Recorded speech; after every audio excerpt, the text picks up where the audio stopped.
Zap, vai, Mega. Olá, Caio. Olá, Fábio. Bom dia. Me chamo Josivan, sou daqui de Recife, Pernambuco. E eu mandei uma pergunta para vocês lá no chat, pegando arrego na pergunta do Marrom Quer Saber sobre campanha de oração para conquistas. Eu sou nascido no berço evangélico e de vez em quando minha mãe diz para eu insistir com Jesus em termos de conquistas. Por exemplo, eu moro de aluguel e todo mundo quer sair de aluguel, não é isso? Então eu, conversando com minha mãe, ela disse: insista com Jesus para ele lhe conceder uma casa, abrir as portas. Caio, eu quero saber se eu devo insistir tanto. Ele não sabe que eu preciso, necessito. Então é preciso que eu fique insistindo sobre esse aspecto? Agradeço muito, gosto muito do trabalho de vocês e que Deus abençoe sempre vocês e vou estar sempre aqui acompanhando vocês. O filho do homem não tinha onde reclinar a cabeça, não é? Você já leu isso? Se prosperidade divina fosse casa própria, Jesus era um amaldiçoado. E a leitura do Evangelho, que a sua mãe infelizmente ainda não leu, não conhece, porque ela só ouve o que dizem no púlpito, mas ela não conhece o que o Evangelho ensina, como a maioria,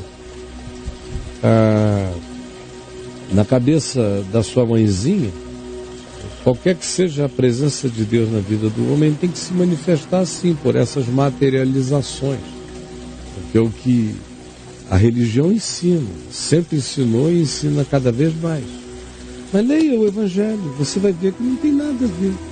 Jesus chega a dizer que aquele que o seguir e que deixa atrás de si pai, mãe, irmãos, amigos, casas, propriedades, campos, fazendas, por amor ao Evangelho, e segue vivendo o Evangelho, terá neste mundo muitos pais, muitas mães, muitas casas, muitos irmãos, muitos campos, muitas fazendas.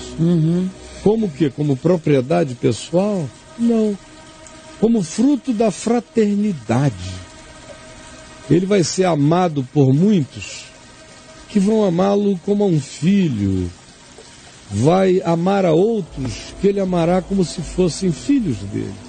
Amará outros como se fossem seus irmãos. Será hospedado em lugares fruto do amor fraterno que nenhum dinheiro pagaria a vida inteira e com perseguições.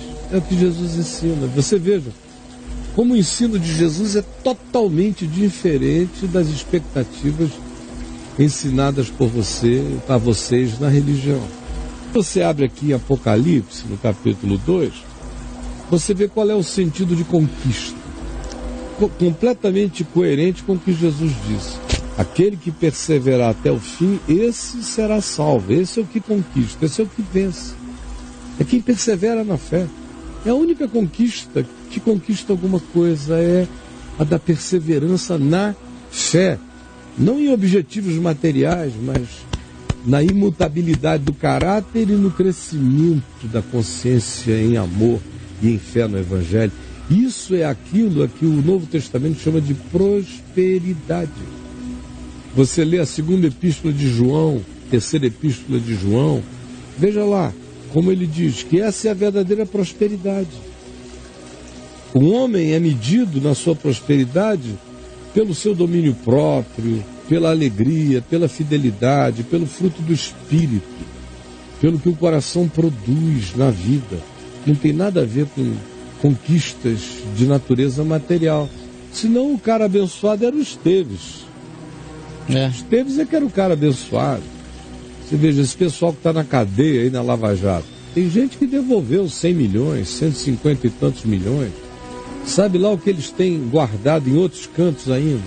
Mas está todo mundo em cana, cheio da grana. Prosperidade maravilhosa, não é? O Evangelho, Jesus dizendo daquele cara que só pensava em ficar rico, conseguiu, conquistou, fez isso, fez aquilo, dobrou, triplicou, aumentou. Mas no fim, o que ele ouve é uma pergunta, Deus dizendo: escuta, hoje vão te pedir a tua alma vai ser requisitada hoje à noite, e o que tu tens para quem será? Leia o livro de Eclesiastes, veja como a busca, a conquista dessas materialidades, são todas elas tratadas como vaidade, pateticidade. Você leia 1 Timóteo capítulo 5 e o capítulo 6 também, mas capítulo 5, do verso 16 em diante. Paulo falando dos que querem ficar ricos, como entram em ciladas e perdem a singeleza da fé, da alegria do ser. Perdem a conectividade pura e simples com Deus, porque se curvaram à idolatria do consumo. É tudo aqui, eu não estou inventando nada. E em Apocalipse 2 e 3, olha a sequência do significado do conquistador, segundo o Evangelho.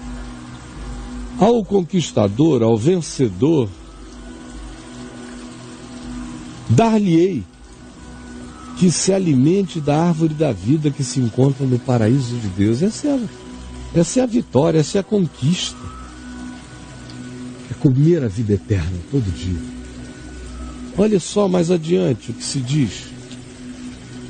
Ao conquistador, ao vencedor, a ele digo: de modo algum sofrerá o dano da segunda morte. Nem tenha medo de morrer, você já passou da morte para a vida. Essa é a conquista. Mais adiante se diz o seguinte: ao vencedor ou ao conquistador, dar-lhe-ei do maná escondido, bem como lhe darei uma pedrinha branca, e sobre essa pedrinha escrito um novo nome, o qual ninguém conhece, exceto aquele que o recebe. Isso é uma descrição de individuação, de intimidade sua com Deus. Só Ele sabe seu nome, ninguém conhece a sua identidade. O vencedor é aquele que mergulha nessa intimidade eterna, intransferível, incompartilhável, indizível, inexplicável, incomunicável de nós para os outros. É algo tão pessoal que só Ele sabe o nome do meu ser. Esse é o galardão do vencedor, não é uma casa própria. Você entendeu? Aí você continua lendo essas promessas que se faz a quem vence. Ao vencedor que guardar até o fim as minhas obras, que não voltar atrás no compromisso com o Evangelho. Isso é que significa as obras de Deus. É o que Jesus mandou como manifestação de amor, de vida, segundo o Evangelho. Ao vencedor, que é o que guardar até o fim o Evangelho, eu lhe darei autoridade sobre as nações, e com um cetro de ferro as regerá e reduzirá a pedaços como se fossem objetos de barro, assim como também eu recebi de meu Pai, dar-lhe-ei ainda a estrela da manhã. Ou seja, tudo isso tem a ver com o mundo por vir.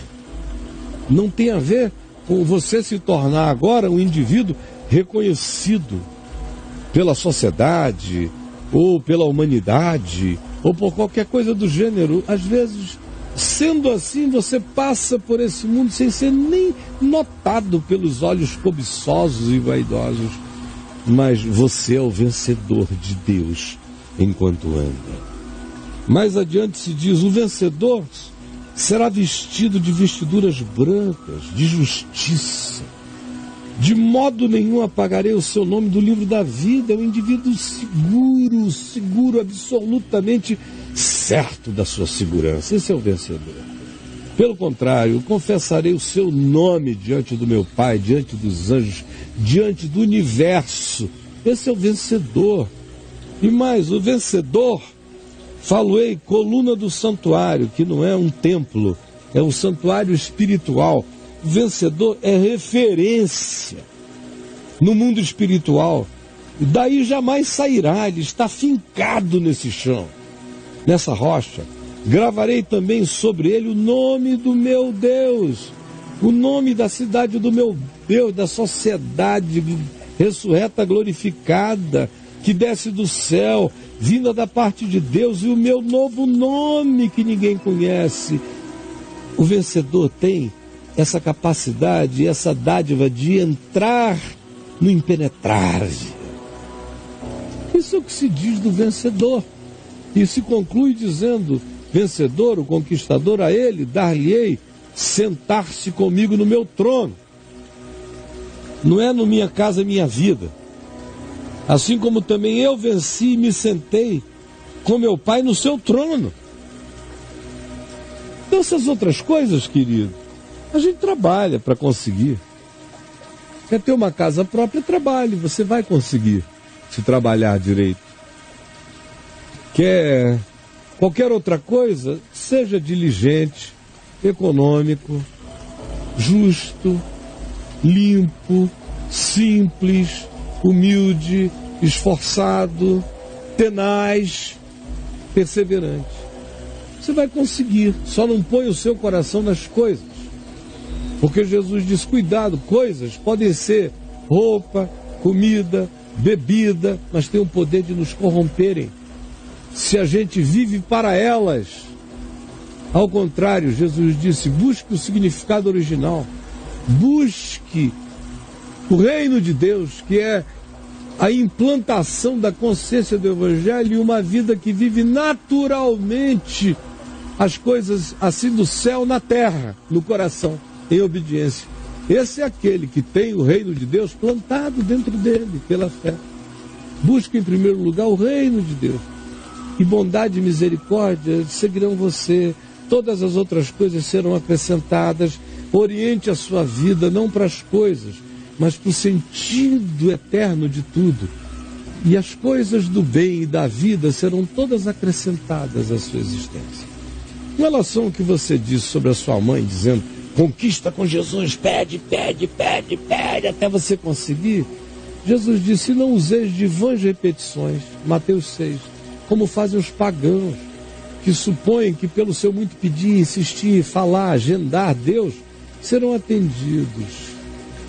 Claro que se você ficar com uma ideia fixa, você não precisa de Deus. Um ateu com ideia fixa consegue quase tudo. Um agnóstico com ideia fixa consegue aquilo no que se fixar. Um indivíduo simplesmente cobiçoso, o cara pode chegar aos 38, 40 anos de idade como o 13º cara mais rico de um país como o Brasil, sem ter ganho herança nenhuma, só porque se obstinou. Não necessariamente com princípios, até sem princípios, e ganhar tudo. Então não tem mistério em ganhar. As pessoas que mais têm no planeta são as pessoas que menos são no planeta. As pessoas que mais são em Deus no planeta, às vezes são as que menos têm. A leitura do Evangelho nos mostra o tempo todo esse contraste. Mas é que vocês foram ensinados no paganismo.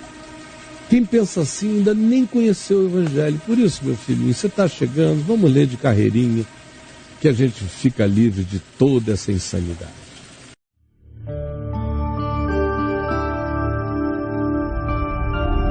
Vem IVTV, o canal é você.